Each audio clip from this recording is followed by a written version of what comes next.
The world was burning again, and the Varric Alpha stood upon the shattered ridge, watching the smoke rise like black scars against the stars above. His breath came in deep growls, and the scars on his chest glowed faintly under the light of broken fires.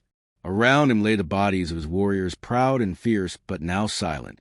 The enemy ships thundered overhead, and he knew their numbers were endless.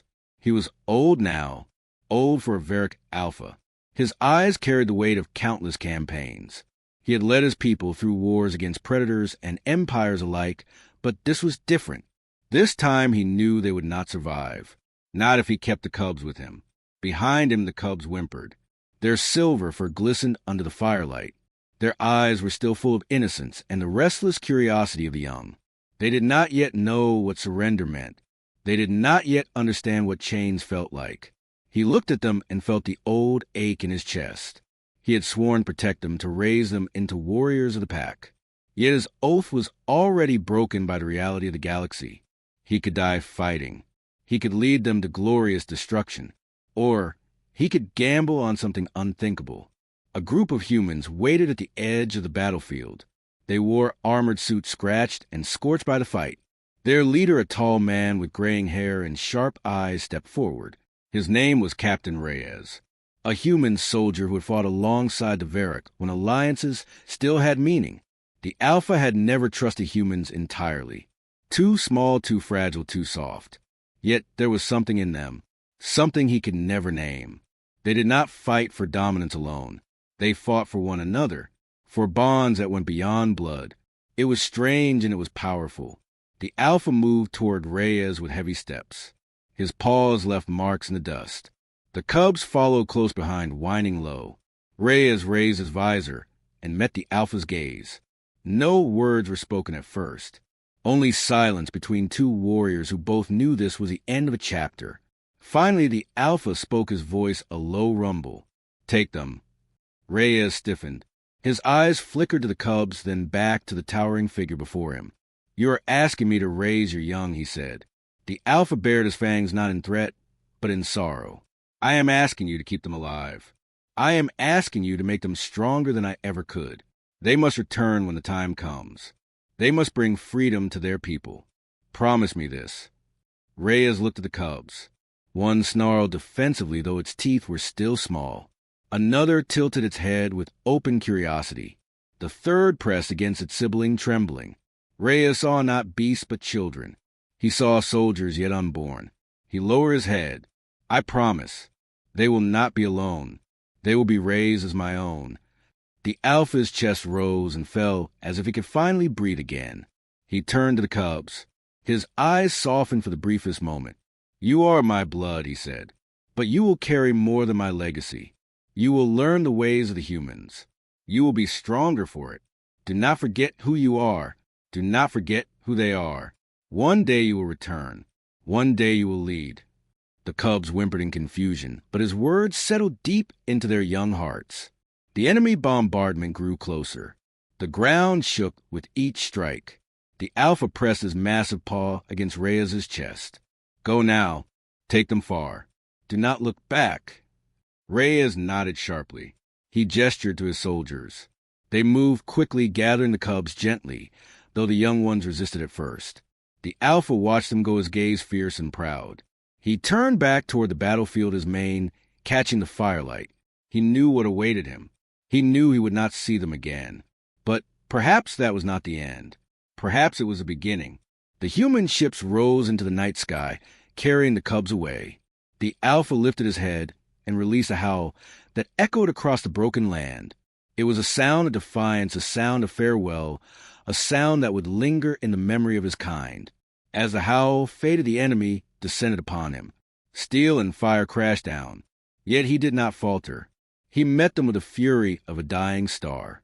The cubs huddled within the human vessel, staring out of the viewport as their world grew smaller. One pressed its paw against the glass. They did not understand yet. But deep within their chests something stirred. A fire they could not name. A promise they could not speak. Reyes stood nearby watching them. He wondered what kind of warriors they would become. He wondered if humanity was ready for what he had just accepted. His thoughts were heavy, but his resolve was clear. He had given his word, and his word was iron. The ship cut through the void of space. The stars stretched into rivers of light. The cubs finally curled together, drifting into restless sleep. Reyes remained standing, his hand resting on the nearest bulkhead. "You will not be alone," he whispered, though they could not hear. "You will be more than you know. And when the time comes, you will return." His voice faded into the hum of the engines. Outside, the galaxy spread vast and endless waiting. Behind them, the Alpha's last stand raged. His body was a wall against the tide. His howl still echoed to the minds of his people, even as chains closed around the survivors. But the cubs were gone, carried far beyond reach. Their future no longer tied only to the Varric. Their future bound now to humanity. And somewhere deep in the silence of space, destiny began to take shape. The cubs would grow. They would learn. They would carry two legacies in their hearts, one of blood and one of choice. They would not return as the Alpha had left them. They would return as something new, something no empire had ever prepared for, something no chain could hold. And when they came back, they would not come back alone. The cubs grew under the shadow of steel corridors and the scent of human worlds. The Alpha's howl faded into memory, yet it lived in their dreams. They awoke often in the night, pressing their ears to the walls of the station, listening for echoes that never came. Captain Reyes became their anchor. His voice carried the firmness of command and the warmth of something they did not understand at first. Father. They learned the word, slowly testing it on their tongues with curious growls. Reyes never corrected them. He only nodded with eyes that seemed to hold both pride and sorrow. The cubs were not ordinary children. Their bodies grew fast, their senses sharp. Yet among humans they were awkward. Their claws tore uniforms. Their fangs frightened recruits. They spoke with snarls when humans preferred calm tones. Still, Reyes and his chosen cadre of trainers insisted they belong. They drilled with soldiers in the academy yard. They stumbled through language exercises. They were scolded, praised, punished, and rewarded. Slowly they adapted. Slowly they became something neither Varric nor human, but a fusion of both. The eldest cub was fierce, his eyes always burning with challenge. He clashed with instructors again and again, demanding harder trials, sharper tests, greater battles. He believed strength alone would honor the memory of the Alpha. Reyes saw in him the danger of pride, yet also the potential of leadership. The second cub was quieter. His strength lay in observation. He watched the humans, carefully noting their formations, their rituals, their laughter. He copied gestures of camaraderie and understood tactics faster than his siblings. The youngest cub was restless, full of energy and questions. She laughed at drills. She tested limits and sought bonds with human cadets who often hesitated, but slowly grew to accept her. Together they were a strange trio. Together they began to weave a bond that mirrored a pack, yet reached beyond blood. Training was harsh. Simulated battlefields thundered with explosions. The cubs charged ahead while human instructors shouted orders. At first, they ignored commands, fighting with instinct alone. They were fast, they were strong, but they lacked coordination. Time and again they were defeated. Time and again they rose, snarling, refusing to yield. Reyes refused to treat them differently. He barked orders until his throat ached. He drove them until their limbs trembled. At night, he sat with them, speaking of discipline, of loyalty, of sacrifice. His words etched themselves into their hearts. Slowly the cubs began to listen. Slowly they began to understand. One day during a live combat drill, their unit was ambushed by rogue machines programmed to kill. Human cadets panicked. The eldest cub roared, charging headlong, and would have been cut down if the second had not pulled him back. The youngest darted behind cover, calling out in human tongue to regroup. Reyes shouted commands, and for the first time the cubs listened not to instinct but to unity. They moved as one. The eldest struck with ferocity. The second guided him with precision. The youngest drew others together. The machines fell one by one until silence returned to the arena. The cadets stared at the cubs with new eyes. Respect flickered where there had been suspicion. From that day, the cubs were no longer outsiders. They were brothers and sister-in-arms. Yet whispers lingered in the halls. Some humans called them wolves in soldier skin. Others doubted their loyalty. A few officers muttered that Reyes had made a mistake, raising them as cadets instead of caging them as beasts. The cubs heard these whispers. They felt the sting of doubt and the weight of otherness. At night, they lay awake speaking softly to each other. The eldest wanted to prove himself through strength. The second wanted to prove himself through wisdom. The youngest wanted only to belong. Reyes listened unseen and his heart ached. He knew the galaxy was cruel. He knew belonging would never be easy. Yet he believed in them with a faith stronger than iron. Years passed. The cubs grew tall, their frames lean and powerful. Their eyes held the fire of youth and the shadows of memory. They bore scars from training and battles alike. They learned the rhythm of human songs and the cadence of Varric howls. They carried weapons forged by human hands, but their movements still bore the instinct of the pack. They were no longer children. They were warriors, and still they searched for meaning. One evening, Reyes called them into the command chamber. The walls glowed with holographic maps of distant systems. His face was grim. "Your people are not free," he said. His voice was heavy as stone. "The rival empire has enslaved them. The Alpha, your father, fell in battle. His body was never recovered. His spirit lives, but his chains were never broken." Silence filled the chamber. The eldest clenched his fist claws, biting into his palms. The second lowered his head, eyes glinting with thought. The youngest trembled, her tail lashing. Reyes continued, "You are of two worlds. You carry his blood, but you also carry what humans have given you. You can choose your path. You can remain here among us. Or one day you can return to your people and fight for their freedom." His gaze swept across them. "This choice is yours alone." The eldest spoke first, his voice low and rough. "I will not let his death be for nothing. I will fight. I will tear down the empire with my claws." The second raised his head, calm yet firm. "We cannot fight with claws alone. We must lead. We must bring others together. Strength without strategy is nothing." The youngest looked between them, her eyes shining. "We must go back, but we cannot go back as cubs. We must go back as more." Reyes listened, and a faint smile touched his lips. He saw the Alpha in their fire. He saw humanity in their resolve. He saw something greater forming, something the galaxy was not ready to face. Training intensified after that. No longer were they just cadets. They became leaders of squads. Human soldiers followed their commands, testing their judgment. At first hesitation lingered, but victories in exercises silenced doubt. The youngest inspired loyalty with laughter and courage. Their unity spread to those around them. Human cadets began to speak of them not as beasts, but as comrades. Not as outsiders, but as leaders. Whispers of distrust faded into murmurs of admiration. Still the cubs felt the weight of destiny pressing on their shoulders. They spoke often of the Alpha's howl. They remembered his final words. The eldest growled, "One day we will return." The second answered, "When we return, we must be ready to lead, not just fight." The youngest whispered, "We will not return alone." The stars shimmered cold and endless, as if listening. On the eve of their final trials, Reyes gathered them once more. His hair was whiter now, his shoulders heavier with years of war. Yet his eyes burned as fiercely as ever. "You are ready," he said. "But readiness is not enough. You must carry more than strength, more than knowledge. You must carry purpose. The galaxy will not hand you freedom. You must take it. And when you do, you must know why." His words sank deep. The cubs stood in silence, their hearts pounding. They knew what he meant. They knew the time of decision was coming. The trials came swift and brutal.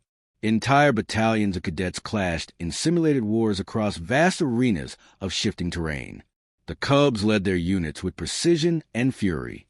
They made mistakes. They bled. They endured. And in the end, they stood victorious.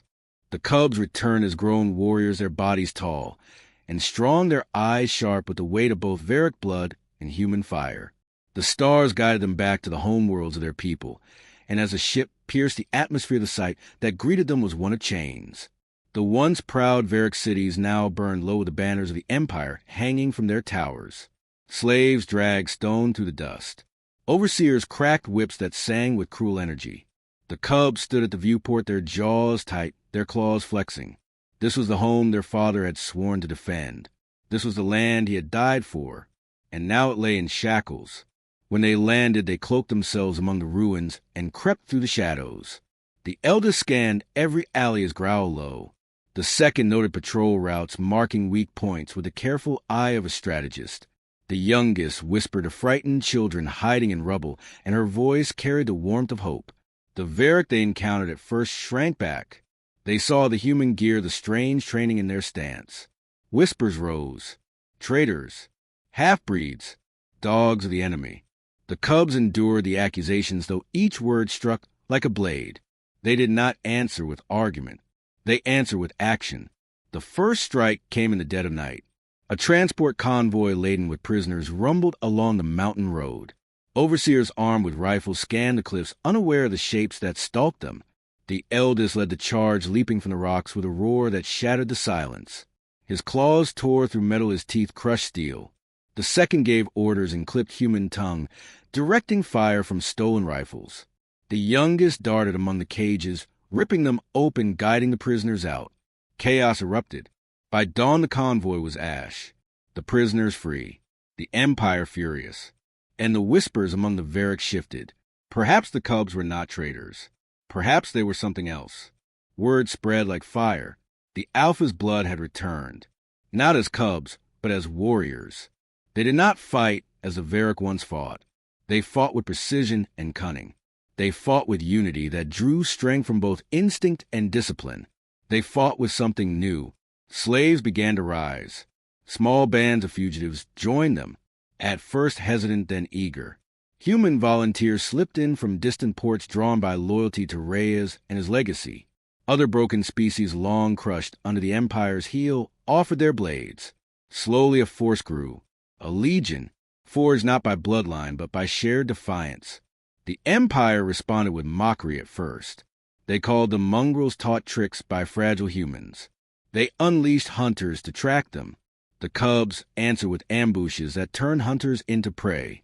They sent armored divisions to crush them in open ground.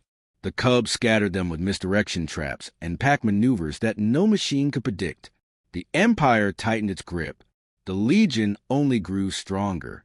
Each victory fed the fire. Each freed camp brought more soldiers to their side. What began as whispers became a roar that echoed across the stars. Yet mistrust remained among the Varric. Elders who remembered the Alpha's rule questioned their path. "You wear human armor," one snarled. "You speak in human tongue. You are not of us." The eldest bared his teeth, but the second raised his hand. "We are of two worlds," he said. "But we bleed as you bleed. We fight as you fight. Judge us not by who raised us. Judge us by who we free." The youngest stepped forward, her voice ringing clear. "Our father gave us the humans because he knew we could not survive as we were. He wanted us to return not as cubs, but as leaders. And leaders we will be, for all Varric, for all who suffer chains." The crowd wavered. Some still snarled, but many bowed their heads. Slowly the tide of mistrust began to turn. The Legion struck again and again. They toppled fortresses. They sabotaged supply lines. They freed thousands. Their tactics confused the Empire. Varric ferocity blended with human adaptability. Battles that should have been hopeless became triumphs. The eldest stood at the front, his roar leading charges that shattered enemy lines. The second guided entire campaigns with patience and foresight. The youngest carried the hearts of the people, her laughter and courage sparking flames even in the darkest corners. Together they were unstoppable. Together they were the storm. But the Empire did not break easily. They unleashed new horrors. War machines of towering metal. Bioweapons designed to sap strength. Mercenaries from distant worlds promised wealth for Varric blood. The Legion bled. Camps were lost. Comrades fell. Despair threatened to creep in.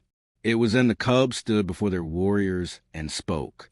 The eldest growled, "We will not bow. Not now. Not ever." The second said, "Every loss is a lesson. Every scar a reminder. We are not defeated." The youngest shouted, "We are a pack, and a pack does not abandon its own." Their words lit the night. The Legion howled in unison. Fear dissolved into fury. Despair into defiance. One battle changed everything. The Empire gathered a fleet above the Varric homeworld, planning to crush the rebellion in one decisive strike. The Cubs led their legion into the sky aboard stolen ships patched together with human ingenuity and Varric stubbornness. The battle was chaos. Fire tore across the void. Metal screamed. The eldest fought in the heart of the fray, carving paths through enemy decks. The second orchestrated maneuvers that lured entire squadrons into traps. The youngest darted through corridors, freeing prisoners mid-battle, rallying them into arms. By the end, the Empire fleet was broken. Shattered wreckage drifted among the stars. The homeworld breathed free air for the first time in generations. The Varric gathered in the ruins of their grand hall. The Cubs stood before them scarred but unbowed.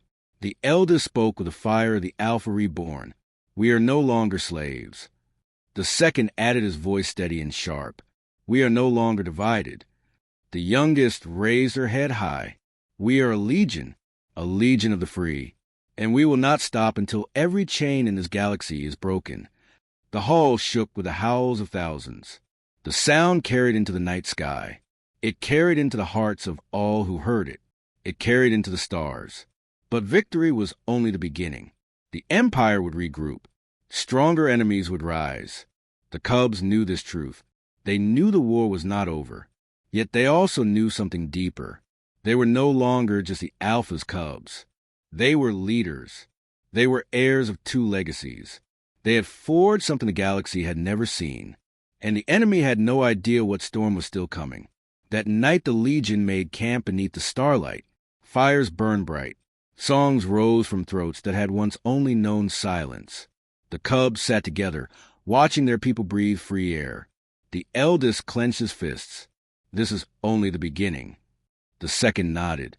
The Empire will come again, and we must be ready. The youngest smiled, her eyes glimmering with hope. We will be ready, and when they come we will not face them alone. Her words hung in the air like a vow. Beyond the campfires the night stretched wide and endless. The stars gleamed cold and eternal. And somewhere far beyond them the Empire stirred, plotting vengeance. The storm had not ended. The storm had only begun.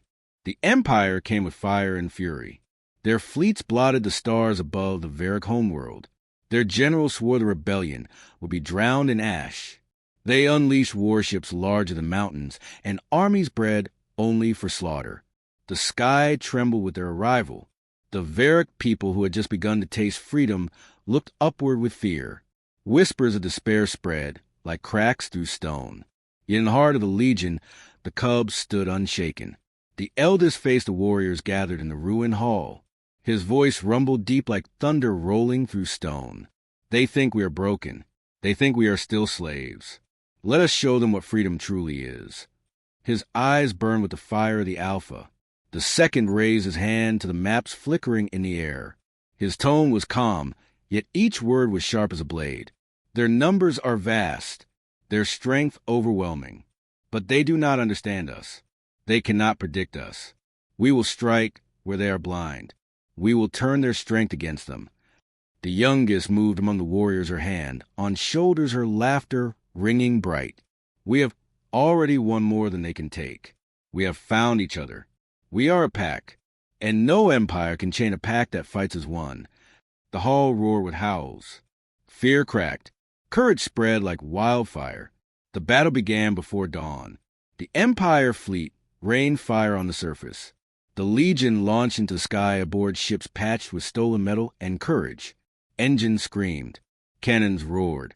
The void became a storm.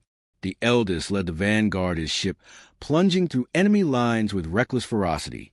He howled over the comms, and his warriors answered in unison. The second commanded the larger fleet, his voice steady even as chaos raged. He wove patterns through the stars, luring enemy squadrons into traps, turning their numbers into confusion. The youngest was everywhere at once. She darted between ships, rallying frightened pilots, reminding them to fight not for survival, but for each other. Her laughter, even amid the fire, steadied hearts. The Empire unleashed its behemoth, a dreadnought that dwarfed every ship in the Legion. Its cannons spat fire that split moons. Its shields gleamed impenetrable. The Legion faltered as the dreadnought cut through them like a predator among prey. The eldest bared his fangs. We strike it now. We cut out its heart. The second's eyes narrowed. not with brute force. We must bleed it from within. The youngest place her hand on the calm, then we go together. Their voices carried to every warrior. The Legion steeled itself. They plunged toward the dreadnought. Enemy fighters swarmed, but the Legion fought as one. Human volunteers flew alongside Veraclaws. Freed slaves guided torpedoes with precision born of desperation. Every ship moved like part of a living pack. The eldest crashed his vessel into the dreadnought hangar, tearing through steel.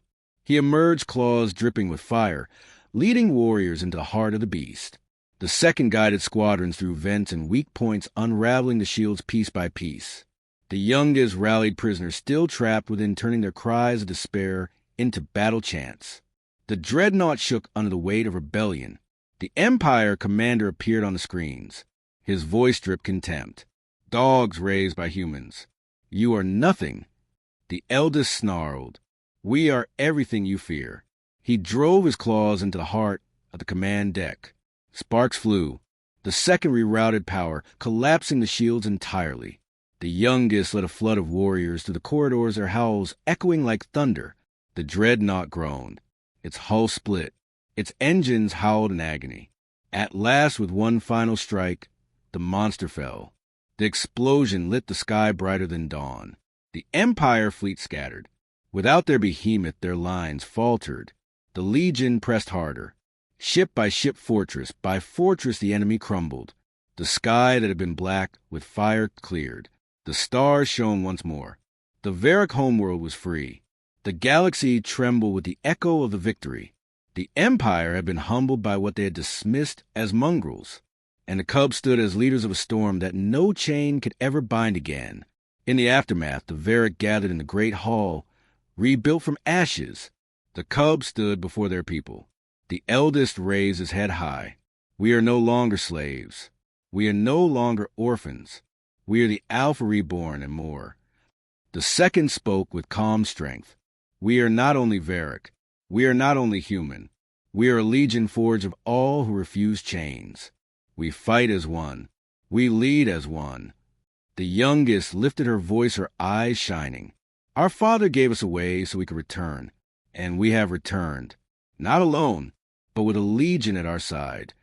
The hall shook with howls. The sound rose into the sky, carrying across oceans and mountains. It was not only the sound of victory. It was the sound of a people reborn. That night fires burned across the homeworld, not in destruction, but in celebration. Songs rose in every corner.